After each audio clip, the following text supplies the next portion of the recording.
So what was hidden from the wise and prudent now revealed to the babe and suckling. As it is now confirmed that at least some discussions have taken place about outstanding young Jamaican sprinter Sachin Dennis representing oil-rich country Bahrain instead of Jamaica. And look, there is a whole heap of emotions blurring the reasoning on this issue.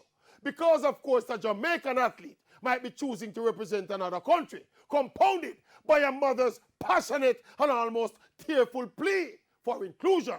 But emotions aside, there are two contending perspectives here. The Jamaican nationalistic perspective and the individual's right to choose perspective. And obviously, what is best for Jamaica is not necessarily what is best for Sachin Dennis and his family and vice versa. Personally, I am on the side of personal choice. Sentimentally and emotionally, I would love to see Sachin Dennis representing Jamaica.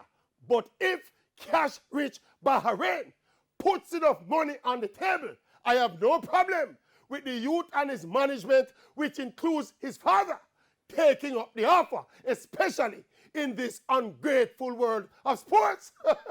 If Sachin Dennis fulfills even some of his vast potential, then in the long run, he and his family will be better off.